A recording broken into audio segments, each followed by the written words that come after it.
இனி summer holidays கண்ணு கால் GT ஹாலிடேஸ்க்கு பண்ணு. GT holidays, South India's #1 travel brand. தேர்தலில் இப்போ இந்து முஸ்லீம் என்று பேசினாதான் ஜெயிக்க முடியும் அப்படின்னு மோடி நினைக்கிறாரு. இந்துக்களையும் முஸ்லீம்களும் கிறிஸ்டியன்களையும் பிரித்து யாரும் அரசியல் பண்ணுறதுங்கிறது இனிமே நடக்காது. ஒரு 50 வருஷத்துக்கு முன்னாடி இருக்கலாம். ராமர் கோயில்னால அடி விழும். காங்கிரஸ்க்கோ அடி விழுறதோ இல்லையோ, பாரதிய ஜனதா கட்சிக்கு இந்துக்கள் ஓட்டெல்லாம் விழும். ஒரு கோயில் கட்டினதுனால இந்துக்கள் ஓட்டு வரும் நினைக்கிறது முட்டாள்தனம். அதிமுகவும் சேர்ந்தாச்சு, திரிணாமுல் காங்கிரஸ், சமாஜ்வாடி, அப்புறம் அகிலேஷ் யாதவ் இருக்கு. இப்ப இருக்கிற பழைய சிவசேனா 99% கட்சிகள் இந்தியாவில் ஏன் மோடி இந்த மாதிரி பேசுறார், ஏன் அமித்ஷா இந்த மாதிரி பேசுறான்னு கேட்கறது நியாயம் இருக்கு. பதிலடி கொடுக்கிறார் காங்கிரஸ். இந்துக்களுக்கு ஆதரவா பாஜக என்ன பண்ணிருக்கு? இன்ஃபேக்ட் நான் பாஜகவை குறை சொல்லுவேன். பாஜக failed to protect Hindus. இந்துக்களை காப்பாற்ற பாஜக தவறிவிட்டது. ஏன் அப்படி சொல்றீங்க? HRNC போர்டு அபாலிஷ் பண்ணல. எல்லா மாநிலங்களையும் அபாலிஷ் பண்றேன்னு பொய் வாக்குறுதி கொடுத்து ஆட்சிக்கு வந்த பாரதிய ஜனதா கட்சி இந்துக்களை வஞ்சித்து விட்டது. ஏன் பாஜக ஏன் அது வஞ்சித்ததுன்னு சொல்றீங்க? பாரதிய ஜனதா கட்சி அகேன்ஸ்ட் ஹிந்துஸ் நான் சொல்லுவேன். நீ கேட்டீங்கன்னா இந்துக்களுக்கு சாதகமா இல்ல, பாதகமா இருக்கு. பாரதிய ஜனதா கட்சியோட டெவலப்மெண்ட் நீங்க சொல்லி தெரிய வேண்டியதே இல்ல. கண்ணால் நம்ம பாக்குறோம். முதுகெலும்பு இல்லாத மத்திய அரசு ரொம்ப கடுமையா விமர்சிக்க. கடுமையா, கண்டிப்பா they have failed.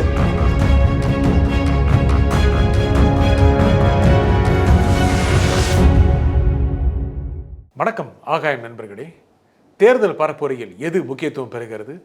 பாஜக காங்கிரஸ் எதிர்ப்பு என்பது மாறி ஹிந்து முஸ்லீம் எதிர்ப்பு என்று மாறிவிட்டதா? இதற்கு காரணம் என்ன? இதை பற்றி பேசுவதற்காக மூத்த பத்திரிகையாளர் திரு பிரகாஷ் எம் சுவாமி இங்கு வந்திருக்கிறார். வணக்கம் திரு பிரகாஷ் எம். வணக்கம். தேர்தல் பரப்புரையில் முக்கியமாக இன்னும் அடுத்த கட்ட தேர்தல் பரப்புரையில் முக்கியமான அம்சம் என்பதே காங்கிரஸ் என்ன செய்தது, பிஜேபி என்ன செய்தது அப்படிங்கிறத விட நேரடியாக முஸ்லீம்களுக்கு காங்கிரஸ் உதவிகரமாக இருக்கும், இடஒதுக்கீடு கொடுத்துரும், மத ரீதியான இடஒதுக்கீடு கொடுத்துரும் அப்படின்னு பிரதமர் மோடி பேசுறது என்ன காரணம்? தேர்தலில் இப்போ இந்து முஸ்லீம் என்று பேசினாதான் ஜெயிக்க முடியும் அப்படின்னு மோடி நினைக்கிறாரு. இந்து முஸ்லீம்க்கு ஒரு இஷ்யூ இல்லை. ஏன்னா இந்தியாவை பொறுத்த வரைக்கும் சகோதரர்களாக வாழணும்.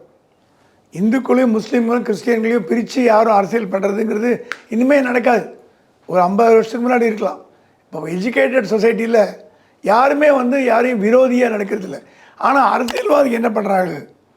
இங்கே நீங்கள் முதல்ல ஒன்று கவனிக்கணும். இதுக்கு ஆதி காரணம் பிரதமர் இந்த மாதிரி பேசுறதுக்கு என்ன காரணம் அப்படின்னு நம்ம கொஞ்சம் பின்னோக்கி பார்த்தோம்னா, ராமர் கோயில் கட்டினது காங்கிரஸுக்கோ மம்தாக்கோ அகிலேஷ்கோ யாருக்கும் பிடிக்கல.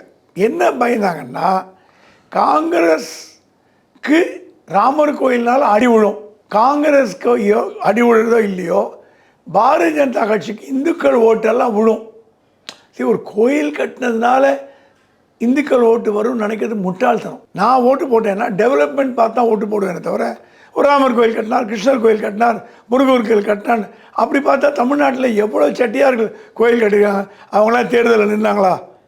ராமர் கோயில் என்பது பாரதிய ஜனதாவுடைய எலெக்ஷன் மேனிஃபெஸ்டோவில் 30 வருடங்களா 40 வருடங்களா தேர்தல் வாக்குறுதியில் சொல்லப்பட்ட ஒரு விஷயம். அதை மோடி நிறைவேற்றிட்டார். அதுக்கும் தேர்தலுக்கு சம்பந்தம் இருக்கலாம், இருக்காமல் இருக்கலாம். we don't know. சம்பந்தம் இருக்குன்னு நினைக்கிறீங்களா?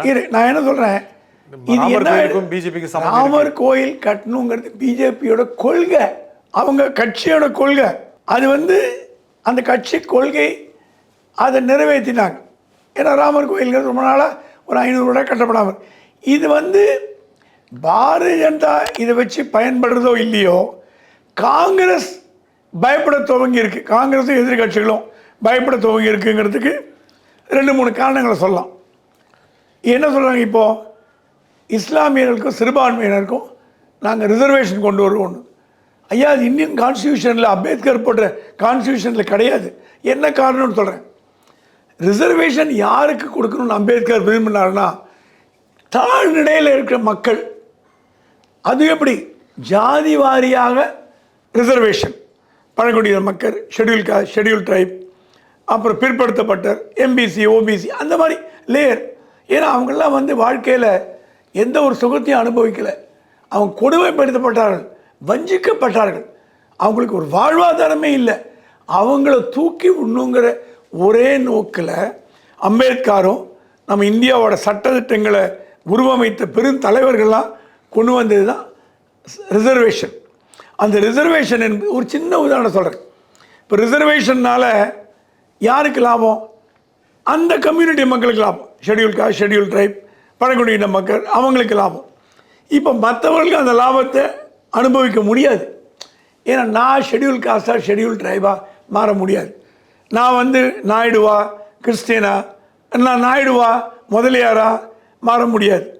இப்போ நீங்கள் மைனாரிட்டிக்கு ரிசர்வேஷன் கொண்டு வந்தீங்கன்னா இஸ்லாமியர்களுக்கோ கிறிஸ்தவர்களுக்கோ ஜெயினுக்கோ சீக்கியர்களுக்கோ நான் நாளைக்கு மதம் மாற முடியும். ஏன்னா எனக்கு என் பையன் 95% மார்க் வாங்குறான், காலேஜில் அட்மிஷன் கிடைக்கல, என்ன வழி? இஸ்லாமியனாக மாறிடு, கிறிஸ்டியனாக மாறிடு. ஏன்னா அதுக்கு சட்டத்தில் இடம் இருக்குது. இதெல்லாம் தெரிஞ்சுதான், இதெல்லாம் ஞானிகள், நம்ம சட்டத்தை கான்ஸ்டியூஷன் போட்ட ஒன்றும் சாதாரண ஆட்கள் இல்லை, ஞானிகள் நாளைக்கு இந்த மாதிரி நடக்கும்னு தெரிஞ்சுதான் ஜாதிவாரி ரிசர்வேஷன் கொண்டு வந்தாங்களே தவிர மதத்தில் உள்ளே கொண்டு வரல. இப்போ காங்கிரஸ் என்ன பண்ணுது? ஆந்திராலையும் தெலுங்கானாலையும் இஸ்லாமியர்களுக்கு ரிசர்வேஷன் வருது. இது என்ன காரணம்னா, இந்துக்கள் ஓட்டு முழுக்க பாரதிய ஜனதா கட்சி பக்கம் போயிடும் அப்படின்ற ஒரு பயம் அடி வயிற்றில் காங்கிரஸுக்கு வந்துருக்கு. Which is not true. எல்லா இந்துவும் பாரதிய ஜனதா கட்சியோட ஆதரவாளர்கள் இல்லை. காங்கிரஸ் ஆதரவாளர்கள் இருக்காங்க, கம்யூனிஸ்ட் ஆதரவாளர்கள் இருக்காங்க, திமுக ஆதரவாளர்கள் இருக்காங்க. இப்போ திமுக இன்னும் இல்லையா? இது ஒரு பயத்தினால் ஏற்படும் விஷயம். ஆனால் இடஒதுக்கீடு பழங்குடி பட்டியலின மக்களுடைய இடஒதுக்கீடு எடுத்து இஸ்லாமியர்கள் கொடுத்துருவாங்க அப்படின்னு திரு மோடி பேசுறது சரியா? சரி, சுப்ரீம் கோர்ட் என்ன சொல்லியிருக்கு? 50% மேலே ரிசர்வேஷன் கொடுக்கக்கூடாதுன்னு சுப்ரீம் கோர்ட்டோட உத்தரவு. Supreme court highest body in India. நீங்கள் கேட்கலாம், என்ன சார் சுப்ரீம் கோர்ட் 50ன்றீங்க, தமிழ்நாட்டில் 69 இருக்குது. ஜெயலலிதா 9th ஷெட்யூல் கான்ஸ்டியூஷனில் போயிட்டு பிரசிடென்ட்கிட்ட கையெழுத்து வாங்கிட்டான். அப்போ நரசிம்மராவ் கவர்மெண்ட் 92, 93. ஸோ 9th ஷெட்யூலில் போனதுனால சுப்ரீம் கோர்ட்டால் ஒன்றும் பண்ண முடியல.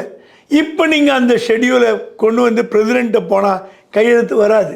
ஸோ அந்த 69ங்கிறது ஒரு அரிது, இந்தியாவிலேயே அரிது. இப்போ நீங்கள் இப்போ 90% கூட ரிசர்வேஷன் கொண்டு வரலாம். காங்கிரஸ் ஆளு மாநிலம் ஜனாதிபதி அப்ரூவல் கொடுப்பார். அப்போ இருந்த ஜனாதிபதி நரசிம்மராவ் சொன்னதுனால ஜெயலலிதா கொடுத்தார். எம்ஜிஆர் ஆக்சுவலாக பார்த்தீங்கன்னா 1980 49% இருந்தது, 37 இருந்தது, 47 இருந்தது, 49 ஆச்சு. ஏன்னா 50 கீழே தான் இருக்கணும்னு கணக்கில் எம்ஜிஆர் கொண்டு வந்தார். எக்கனாமிக்கலி வீக்கர் செக்ஷனுக்குன்னு ஒன்று கொண்டு வந்தார். தட் இஸ் பணத்தால் வறுமையில் வாடும் பொருளாதார அடிப்படையில் பின்தங்கியவர்களுக்கு தோத்து போயிட்டார். உடனே ஏற்றிட்டார், கடனை ஏற்றிட்டார். தெரிஞ்சு போச்சு அவருக்கு நமக்கு இது வேலைக்கு ஆகாதுன்னு. எம்ஜிஆர் ஜெயலலிதா அதுலேருந்து 68லேருந்து 69 ஆக்கினாங்க. இதெல்லாம் தமிழ்நாடு கண்ட ஒரு வரலாறு. நம்ம ரிசர்வேஷன் கொடுக்கக்கூடாதுன்னு சொல்கிறது தப்பு. ஏன்னா அவர்கள் வாழ்க்கையில் அவர்களுக்கு முன்னுக்கு வரணும்னா ஒரு கை தூக்கி விடணும். ரிசர்வேஷன் என்ன கை தூக்கி விடுறது? ஆனால் மோடி கூட்டத்திற்கு இதே பேசுறது என்பது இந்துக்கள் முஸ்லீம்களிடையே ஒரு பிளவை ஏற்படுத்துகிற மாதிரி இருக்குதானே? இது என்ன காரணம்? நரசிம்மராவ் என்ன சொன்னார்? இந்தியாவின் வளங்களில் முக்கியமாக கொடுக்கப்பட வேண்டியது இஸ்லாமியர்களுக்கு. மன்மோகன் சிங் என்ன சொன்னார்? பிரதமராக இருக்கும்போது இந்தியாவின் வளங்களில் முக்கியத்துவம் கொடுக்க வேண்டியது இஸ்லாமியர்களுக்கு. எங்க ஒரு நாட்டோட செக்யூலர் கண்ட்ரியோட பிரைம் மினிஸ்டர் பேசுற பேச்சாங்க. அவர் முஸ்லீம்னு தனியா பேசலையே, இல்ல இஸ்லாமியர்கள் சொன்னார். இல்ல அதுல இஸ்லாமியர்கள் சேர்த்து இருக்கிறாரு. மற்றபடி பிற்படுத்தப்பட்டோர், சமூக ரீதியில் ஒடுக்கப்பட்டவர் எல்லாருக்கும் கொடுத்து அதுல முக்கியமாக சிறுபான்மையினர் முஸ்லீம்களுக்கும் வளத்தில் முக்கியத்துவம் கொடுக்கணும் அப்படின்னு அப்படிதானே சொல்லி. இப்ப நான் ஒன்று சொல்றேன். இப்போ ஒரு ஜெனரல் பொதுவாக ஆர்குமெண்ட் வச்சுப்போம். மைனாரிட்டி மக்களுக்கு, குறிப்பாக இஸ்லாமியர் மக்களுக்கு ஆதரவாக பேசக்கூடிய கட்சிகள் காங்கிரஸ், திமுக, அதிமுகவும் சேர்ந்தாச்சு, திரிணாமுல் காங்கிரஸ், சமாஜ்வாடி, அப்புறம் அகிலேஷ் யாதவ் இருக்கு. இப்போ இருக்கிற பழைய சிவசேனா, இப்போ சிவசேனா பேர் இல்லாத சிவசேனா, 99% கட்சிகள் இந்தியாவில் இஸ்லாமிய ஆதரவு எடுக்கும் பொழுது பாரதிய ஜனதாவும் ஷிண்டே தலைமையில் உள்ள சிவசேனாவும் அந்த 2 கட்சி கூட இந்து ஆதரவு எடுக்கலைன்னா அப்புறம் எப்படி உங்களுக்கு பேலன்ஸ் வரும்? இப்போ நான் என்ன சொல்றேன், மம்தா பானர்ஜி எல்லாமே எல்லா கட்சிகளும் முஸ்லீம் ஆதரவு எடுக்கும்போது பாஜக இந்து ஆதரவு எடுத்தா நேச்சுரல் ப்ராசஸ் பேலன்ஸ் அப்பதான் ஆகும். அப்பதான் ஓட்டு கிடைக்குமா? ஓட்டு கிடைக்க வேணாம், நீங்க ஓட்டு வாங்க பாக்குறீங்க. மம்தா பானர்ஜியோ காங்கிரஸோ இந்த மாதிரிலாம் பண்ணால் இஸ்லாம் வக்ஃப் போர்டுக்கு எவ்வளோ சலுகையை கொடுக்குறாங்க. தமிழ்நாட்டில் எல்லாம் இப்போ கொஞ்ச நாள் வள்ளுவர் கோட்டமே வக்ஃப் போர்ட்டு போயிடும் போல இருக்குது. வக்ஃப் போர்டுங்கிறது ஒரு தனியார் நிறுவனம். இவங்க என்ன நினைக்கிறாங்க, இந்த மாதிரிலாம் பண்ணால் இஸ்லாமியர் ஓட்டு வரும்னு. அது தவறு. இஸ்லாமியர் இதுக்கெல்லாம் மயங்க மாட்டாங்க. அவங்க கரெக்டாக அவங்க நல்லது யார் பண்ணுவாங்களோ அவங்களுக்கு தான் போடுவாங்களே தவிர, அப்படி பார்த்தீங்கன்னா குஜராத்தில் இஸ்லாமியர் போட்டு தானே மோடி வந்திருக்காரு. இப்போ என்ன சொல்றாங்க, ட்ரிபிள் தலாக் விலக்குவோம், இப்போ போடுவாங்க நினைக்கிறீங்க, 370 விலக்குவோம். நீங்க சொன்னீங்க காங்கிரஸோட ஸ்டேட்மெண்ட் பார்த்தீங்கன்னா ட்ரிபிள் தலாக் எடுப்போம், 370 எடுப்போம். யாரை ப்ளீஸ் பண்றீங்க? மைனாரிட்டியை ப்ளீஸ் பண்ணுறதுக்கு இந்த வாக்குறுதி கொடுக்குறீங்க. அப்படி இருக்கும்போது அதை கவுண்டர் பண்ணி தானே ஆகணும் பிரைம் மினிஸ்டர். நீங்கள் இப்போ குஜராத்தில் இஸ்லாமியர்கள் கடந்த மாதிரி ஓட்டு போட்டாங்க, இப்போ போடுவாங்களா? கண்டிப்பாக போடுவோம். ட்ரிபிள் தலாக்கு இஸ்லாமிய பெண்கள் மனதளவில் சந்தோஷப்படுறாங்க. எவ்வளோ குடும்பங்கள் சீரழிஞ்சிருக்குங்க. நான் தப்பாக சொல்ல, மதத்தை தப்பாக பேசக்கூடாது. அந்த முறையில் வெளியில் போ, நீ பொண்டாட்டி இல்லைன்னு இந்து மதத்தில் கிறிஸ்துவ மதத்தில் சொல்ல முடியாது. இன்னில நீ இந்த நிமிஷத்தில் நீ மனைவி இல்லை அப்படின்னு சொல்கிற உரிமை இந்து மதத்திலையோ கிறிஸ்தவ மதத்திலையோ ஜெயின் மதத்திலையோ சீக்கிய மதத்திலையோ கிடையாது.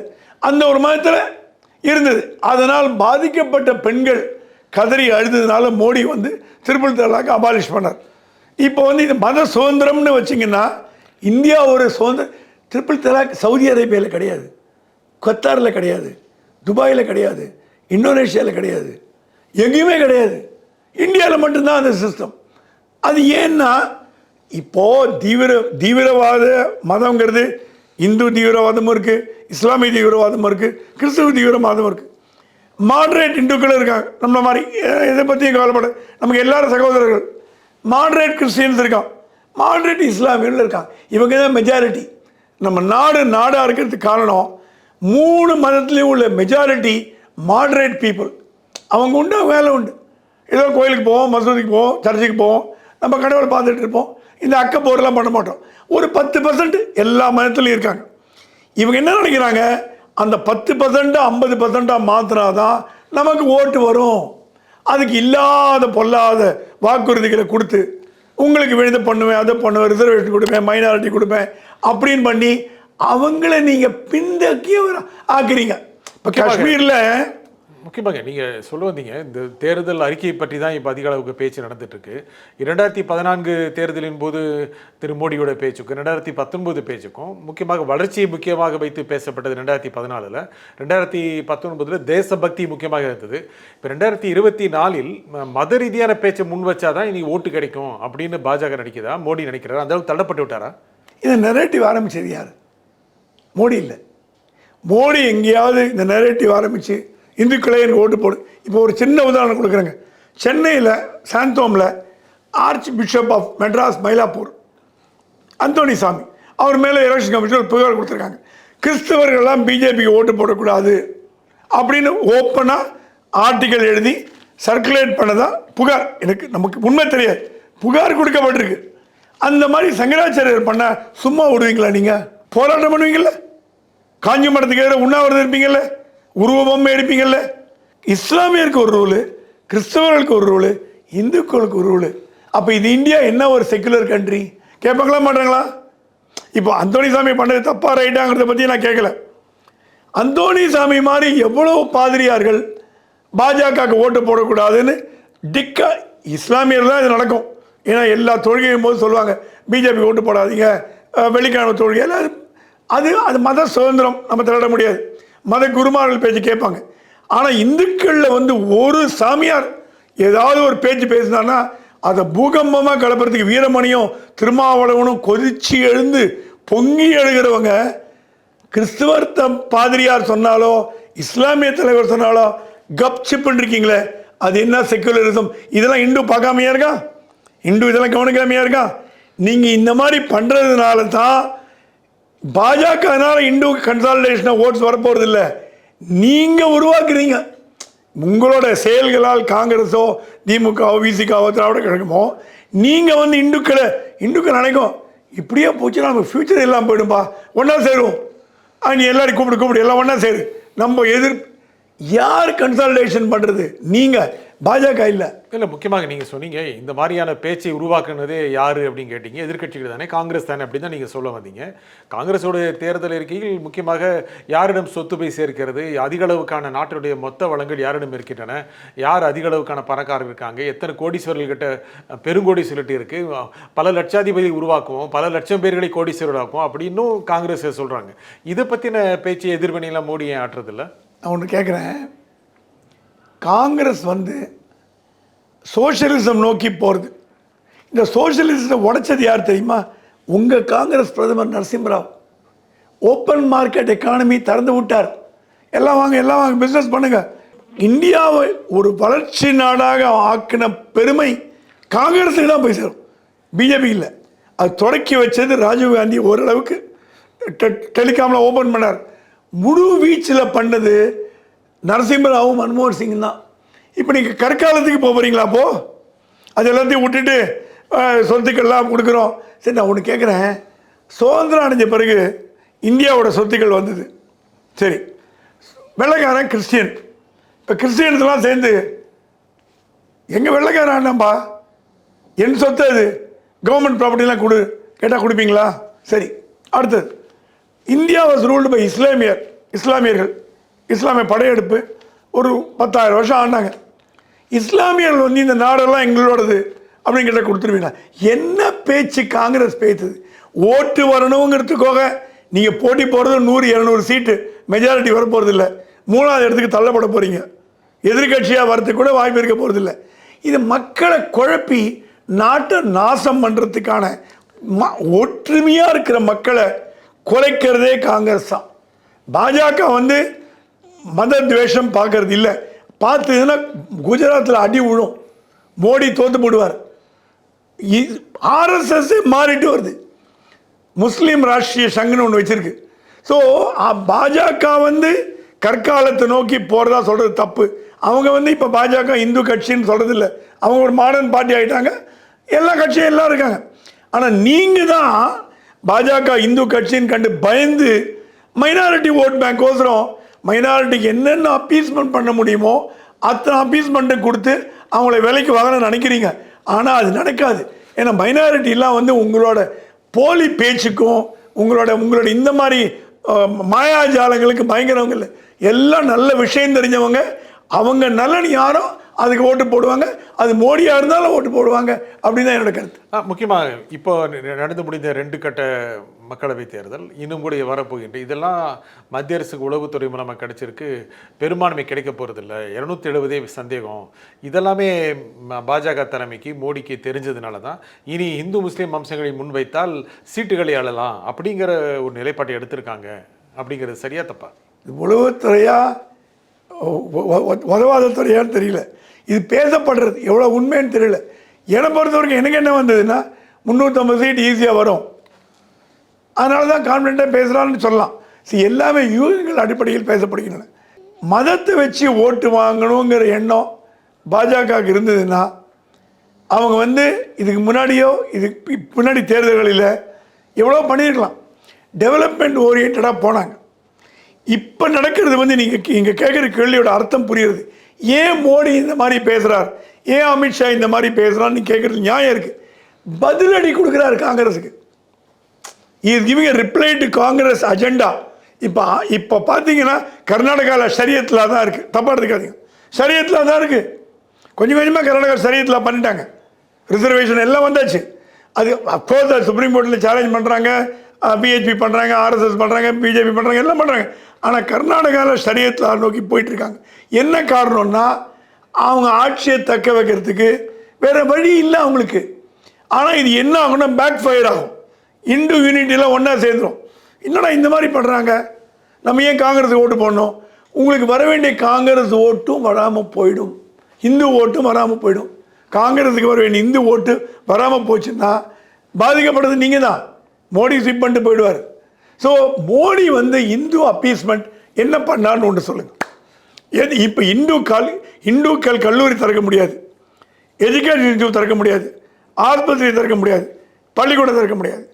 மைனாரிட்டியாக நான் மாறினேன்னா காலேஜ், யூனிவர்சிட்டி, ஆஸ்பத்திரி திறப்பேன்.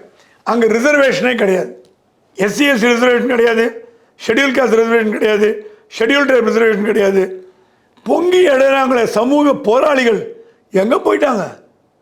மைனாரிட்டி இன்ஸ்டியூஷனில் என்ன கண்டுபிடி? 10,000 ரூபா சம்பளம் கொடுப்பேன், யூஜிசி வராது, எந்த கேள்வியும் கேட்க முடியாது. மற்ற ப்ரைவேட் இன்ஸ்டியூஷனில் லெக்சருக்கு 40,000 ரூபா 50,000 ரூபா சம்பளம், மைனாரிட்டி இன்ஸ்டியூஷனில் 10,000 ரூபா தான் சம்பளம். கேள்வி கேட்க ஆள் இல்லை, ஏன்னா தன்னாட்சி பெற்றது. அந்த மாதிரி இந்து இன்ஸ்டியூஷனில் இருக்கா? கோயில் சொத்தை பிடிங்கி நீங்கள் வக்ஃப் போர்டு கொடுக்குறீங்களே, எங்கே நீங்கள் இந்துக்கு சப்போர்ட்டாக யார் இருக்கா? இந்தியாவில் யாருமே இல்லை. பாஜக ஒரு குரல் கொடுத்தா பொங்கி எழுறீங்க.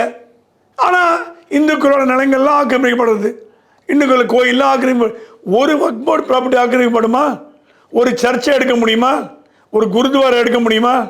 ஒரு ஜெயின் டெம்பிள் மேலே கை வைக்க முடியுமா? கோயில் மேலே கை வைக்கலாம். ஊருக்கு அழைச்சோம் பிள்ளையார் கோயில் ஆண்டி, கரெக்டான பழமொழி. இந்துக்களோட சொத்தை சாப்பிடலாம், ஆட்டையை போடலாம், கவர்மெண்ட் எடுத்துக்கலாம், பில்டிங் கட்டலாம். கோர்ட்டு கத்துன்னு கத்துது. இதுக்கு மேலே கோர்ட்டு கையை பிடிச்சா பண்ண முடியும்? எவ்வளோ ஜட்ஜ்மெண்ட் கொடுத்துருக்கு மெட்ராஸ் ஹைகோர்ட். ஹெச்ஆர்என்சியில் தலையிடாதீங்க உரிமை இல்லைன்னு கண்டெம்ட் ஆஃப் கோர்ட்டே மீறி பண்ணுறாங்களே. ஸோ இந்துக்களுக்கு ஆதரவாக பாஜக என்ன பண்ணியிருக்கு? இன்ஃபேக்ட் நான் பாஜகவை குறை சொல்லுவேன். பாஜக ஃபெயில்டு டு ப்ரொடெக்ட் ஹிந்துஸ். இந்துக்களை காப்பாற்ற பாஜக தவறிவிட்டது. ஹெச்ஆர்என்சி போர்டு அபாலிஷ் பண்ணல, எல்லா மாநிலங்களையும் அபாலிஷ் பண்றேன்னு பொய் வாக்குறுதி கொடுத்து ஆட்சிக்கு வந்த பாரதிய ஜனதா கட்சி இந்துக்களை வஞ்சித்து விட்டது. ஹெச்ஆர்என்சி போர்டு எடுக்கல, அங்க புது போர்டா கிரியேட் பண்றீங்க. இந்துக்களுக்கு மட்டும் ஒரு ரூலு, கவர்மெண்ட் கண்ட்ரோல் டெம்பிள், மற்றவங்களுக்கும் அவன் கண்ட்ரோல் பண்ணிப்பான். ஏங்க எங்களுக்கு எங்க கோயிலை நிர்வாகம் பண்ண எங்களுக்கு திறமை இல்லையா? பாஜக ஏன் அது வஞ்சித்ததுன்னு சொல்றீங்க? பாரதிய ஜனதா கட்சி அகேன்ஸ்ட் ஹிந்துஸ் நான் சொல்லுவேன். நீ கேட்டீங்கன்னா இந்துக்களுக்கு சாதகமா இல்ல, பாதகமா இருக்கு. பாஜக இந்துக்களுக்கு ஆதரவாக இருக்கிறது ஒரு இந்து கட்சி, அப்படித்தானே? அப்படிதான் இருக்கு. கோயில் நிலத்தை திருடுறவனை கண்டுக்காம விடுறீங்க, கோயிலை கவர்மெண்ட் ரன் பண்ண வைக்கிறீங்க. ஒரு சட்டம் கொண்டு கோயில்லாம் இண்டிவிஜுவல் பண்ண முடியாதா? ஏன் கோயிலுக்கு மட்டும் ஹெச்ஆர்என்சி, திருப்பதிக்கு மட்டும் ஹெச்ஆர்என்சி, நாகூர் தர்காவுக்கு இல்லையே, வேளாங்கண்ணி சர்ச்சுக்கு இல்லையே? இந்த இந்தியாங்கிறது ஒரு மத சார்பற்ற நாடு அப்படிங்கிறத நம்ம மறந்துட்டோம். மத சார்பற்ற நாடு இல்லையோன்னு ஒரு டவுட் வர மாதிரி நடக்குது. அது பாஜகவும் சரி காங்கிரஸும் சரி, லெவல் தான் வேற. பாஜக ஒன்று நான் யோகின்னு சொல்ல மாட்டேன். இந்துக்களை ப்ரொடெக்ட் பண்ண பாஜக தவறி விட்டது. எவ்வளோ இந்துக்களை கொலை வெஸ்ட் பெங்காலில் கொலை நடக்குது, கண்ணை மூடிட்டு இருக்குது. அப்போ எங்கே பாஜக இந்து கட்சின்னு நீங்கள் சொல்லுவீங்க? I want say. முக்கியமாக வளர்ச்சி பற்றி எதுவுமே பேசலை. காங்கிரஸ் சொல்லுது எந்த அளவுக்கு வேலைவாய்ப்பு இன்மை அதிகமாக இருக்குது, ஆனால் மத்திய அரசு அதை பற்றி கவலைப்படலை. பல புள்ளி விவரங்கள் எல்லாம் நாட்டில் வேலைவாய்ப்பின்மை அதிகமாகிட்டு இருக்கு, வறுமை அதிகமாகிட்டு இருக்குன்னு சொல்லுது. இதை ஏன் மோடி தன்னுடைய பிரச்சாரத்தில் சொல்கிறதில்ல? என்ன காரணம்? இல்லை, மோடி பிரச்சாரத்தில் பல்வேறு விதமான ஆங்கிள் எடுக்கிறார். அவர் பிரச்சாரம் பார்த்தீங்கன்னா லோக்கலைஸ்டாக இருக்கும். கர்நாடகாவில் போனீங்கன்னா கர்நாடகா ப்ராப்ளம் எடுப்பார். திடீர்னு பார்த்தீங்கன்னா ராஜஸ்தானில் போய் தமிழ்நாட்டை பற்றி பேசுவார். அவர் எந்த ஆங்கிள் எப்போ போகிறான்னு தெரியாது. பாரதிய ஜனதா கட்சியோட டெவலப்மெண்ட்டு நீங்கள் சொல்லி தெரிய வேண்டியதே இல்லை. கண்ணால் நம்ம பார்க்குறோம். இலவசமாக எல்லாருக்கும் அரிசி கொடுக்கறது, கேஸ் கொடுக்கறது, வீடு கொடுக்கறது. தமிழ்நாட்டில் 20,000 வீடு மோடி கொடுத்த வீடு கொடுக்கப்படாமல் இருக்குது.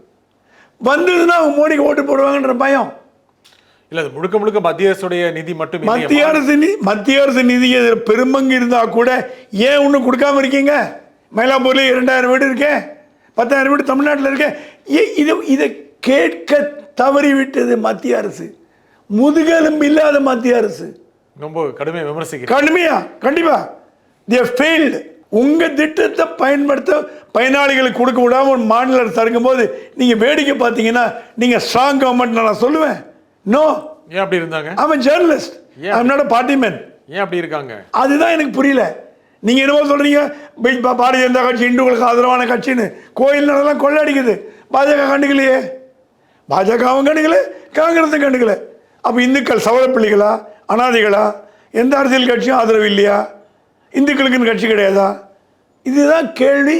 நான் எழுப்பல, எங்கே போனாலும் ஜனங்க கேட்குறாங்க, அதுக்கு பதில் சொல்கிறதுக்கு ஆள் இல்லை. ஆனால் இந்த தேர்தலை கடந்த முறை அளவுக்கான பெரும்பான்மை கிடைக்காது அப்படின்னு கட்சிக்குள்ளேயே பேச ஆரம்பிச்சிட்டாங்க, பிஜேபிக்குள்ளே பேச ஆரம்பிச்சிட்டாங்க, ஆர்எஸ்எஸ் உணர ஆரம்பிச்சிருச்சு.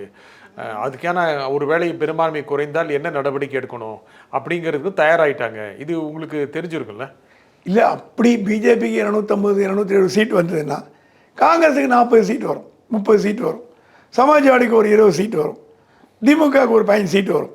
அப்படி தான் டிவிஷன் போகுமே தவிர காங்கிரஸ் என்டிஏ வந்து 300-400 சீட்டு வந்து ஆட்சியை பிடிக்கும்னு காங்கிரஸ்காரனே நம்பலை. அவங்க ஒத்துக்கினாங்க. அடுத்து அவங்க தேவ் கன்சீடட் தி டிஃபீட் பிஃபோர் எலெக்ஷன்ஸ். அடுத்த பிரைம் மினிஸ்டர் மோடி தான் கன்சீட் பண்ணிட்டாங்க. அந்த எத்த தின்னா பித்தம் தெளிவுன்ற மாதிரி அது எப்படி அதை ஜீரணிக்கிறதுன்னு தெரியாமல் இவங்க பண்ணுற அல்லு செல்லு வேலை தான் இந்த மாதிரி வேலையெல்லாம். மைனாரிட்டி ஆஃபீஸ் பண்ணி ஏதாவது பண்ணி வாங்க முடியுமா? எதிர்கட்சி அந்தஸ்தே காங்கிரஸுக்கு வருமா டவுட். ஏங்க, எவ்வளோ சீட்டில் போட்டி போட்டால் மெஜாரிட்டி வரும்? காங்கிரஸ் எவ்வளோ சீட்டில் போட்டி போடுறது சின்ன குழந்தை கூட தெரியும் கால்குலேஷன். இப்போ காங்கிரஸ் போட்டி போடுற சீட்டில் அப்படியே ஜெயிச்சா கூட மெஜாரிட்டி வராது. 330 சீட்டு, நம்ம 330 340 சீட்டு போட்டு 330 ஜெயிக்கணுங்களா? இல்லை. அப்புறம் பின்ன பாஜக 500 ஜெயிக்க போகிறது இல்லையே. 50க்கு மேலே காங்கிரஸுக்கு வர போகிறது இல்லை. இன்ஃபேக்ட் காங்கிரஸோட ஆம் ஆத்மிக்கும் திரிணாமுல் காங்கிரஸும் அதிக சீட்டு வரதுக்கு ஃபர்ஸ்ட் டைம் இந்த ஹிஸ்ட்ரி. நீங்கள் சொன்னீங்களே காங்கிரஸ் பாரதிய ஜனதா கட்சிக்கு மெஜாரிட்டி வராது, ஆர்எஸ்எஸ் பயப்படுது, மோடி பிரதமராக வரமாட்டார்னு. எனக்கு எடுத்த தகவல், எதிர்கட்சி தலைவராக இந்தியாவின் முதல் தடவையாக காங்கிரஸ் இல்லாத ஒருத்தர் வரப்போறாருன்னு நான் கேள்விப்படுறேன். யார் வருவாங்க? திரிணாமுல் காங்கிரஸோ அகிலேஷ் யாதவோ எனி பார்ட்டி. அது எப்படி? அது திரிணாமுல் காங்கிரஸ் அகிலேஷ் யாதவ் வரணும் அப்படின்னா எத்தனை சீட்டு ஜெயிக்கணும்? எத்தனை சீட் ஜெயிச்சா அதுல பிஜேபி எத்தனை சீட் இழக்கும் உங்களுக்கு தெரியாது. இல்லை, இழக்கும். காங்கிரஸ் 20 சீட் வந்ததுன்னா 30 சீட் வந்ததுன்னா ஒரு பேச்சுக்கு சொல்றேன். ஏன்னா போட்டி போடுறது அவ்வளவுதான். வேற யாரு நீங்க சொல்லுங்க. அப்போனா அதிகமான ஆம் ஆத்மி வந்து காங்கிரஸ் 40 சீட்டு வந்துச்சு, திரிணாமுல் காங்கிரஸ் 5 சீட்டு கூட வந்தா கூட காங்கிரஸோட எதிர்கட்சியா வந்துருமே. சரி, திரிணாமுல் காங்கிரஸ் 35 சீட் வந்துச்சு அப்படின்னா அந்த மாநிலத்தை பிஜேபிக்கு ஏற்கனவே வேண்டதுல 13 சீட் போயிடும். பிஜேபி கண்டிப்பா பாரதிய ஜனதா கட்சி வெஸ்ட் பெங்காலில் எல்லா சீட்டையும் பிடிக்கும்னு கனவு காணாதீங்க. தமிழ்நாட்டில் எல்லா சீட்டையும் பிடிக்கும் கனவு காணாதீங்க. அங்கெல்லாம் வராது. கேரளாவில் வராது, கர்நாடகாவில் ஃபுல்லாக வராது, தெலுங்கானாவில் ஃபுல்லாக வராது. நார்த் இந்தியாவை தான் ஃபோக்கஸ் பண்ணுறது. இங்கெல்லாம் வந்து கொஞ்சம் கொஞ்சம் வரும், 2 3 4 5 10 அந்த மாதிரி வரும். அப்படி பார்த்தீங்கன்னா கேரளாவில் கம்யூனிஸ்ட் தான் அதிகமாக வரும் காங்கிரஸோட. வயநாட்டிலேயே என்டிஏ கூட்டணி எங்கே, இந்தியா கூட்டணி எங்கே இருக்குது? ஒரு பக்கம் இப்போது தமிழ்நாட்டிலேருந்து கேம்பெயினுக்கு யாராவது நான் வந்து வயநாடுக்கு போவாங்களான்னு எல்லா பேப்பரையும் பார்த்துட்ருக்கேன். ஒருத்தர் கேட்டேன், ஒரு தலைவரை, ஏன்பா அங்கே போய் ராகுல் காந்திக்கு கேம்பெயின் பண்ணால் சிபிஐ கோச்சிக்கும், ஆனி ராஜா கோச்சு கேம்பெயின் பண்ணால் காங்கிரஸ் கோச்சிக்கும், அப்போ நாங்கள் எப்படி என்டிஏ இருக்கிறது? கண்ணை மூடி நாங்கள் உட்காந்துக்கிறோம். ஒரு கம்யூனிஸ்ட் தமிழ்நாட்டிலேருந்து வயநாடுக்கு போகல, ஒரு காங்கிரஸ் போகல, ஒரு விசிகா போகல. எங்கே அவங்க இந்தியா கூட்டணி? டெல்லி தமிழ்நாட்டை தாண்டி ஒரு இந்தியா. இப்போ தமிழ்நாட்டிலேருந்து பாரதிய ஜனதா கட்சியில் தமிழிசை தெலுங்கானாவில் போய் கேம்பெயின் பண்ணுறாங்க, கருணாகராஜனுக்கு தெலுங்கானாவில் போய் கேம்பெயின் பண்ணுறாங்க, அண்ணாமலை பாலக்காட்டில் பண்ணார், கர்நாடகாவில் பண்ணார். இந்தியா கூட்டணி தமிழ்நாட்டை தாண்டி எங்கேயுமே போய் பிரச்சாரம் பண்ணாது என்ன காரணம்? எது பிரச்சாரம் பண்ணுவீங்க? சிபிஐ பண்ணுவீங்களா? காங்கிரஸை பண்ணுவீங்களா? எந்த கட்சியை எதிர்ப்பீங்க? எதிர்க்க முடியாத ஒரு நிலைமையில குண்டு கட்டாக கட்டி போட்டு வச்சுட்டு இதில் என்னங்க பேச்சு வேண்டி கிடக்கு? இந்தியா கூட்டணி, அந்த கூட்டணி, இந்த கூட்டணி. தமிழ்நாட்டில் மட்டும்தான் இந்தியா கூட்டணி இருக்குது. வெளியில் ஆம் ஆத்மியும் காங்கிரஸ் ஆட்சிக்குது, காங்கிரஸும் திரிணாமுல் காங்கிரஸும் ஆட்சிக்குது. எல்லாம் அங்கே பார்த்தா மாயாவதி காங்கிரஸுக்கு சண்டை. மகாராஷ்டிராவில் கூட்டணியே இல்லை. இந்தியா கூட்டணிங்கிறது ஒரு காணல் நீர். இந்த நிகழ்ச்சியில் உங்கள் கருத்து குறிப்பாக பிரகாஷம் சாமி, மிக்க நன்றி. வணக்கம். மீண்டும் ஒரு நிகழ்ச்சியை சந்திப்போம். நன்றி, வணக்கம். இனி சம்மர் ஹாலிடேஸ் கண்ணு கால் ஜிடி ஹாலிடேஸ்க்கு பண்ணு. GT holidays, South India's number 1 travel brand.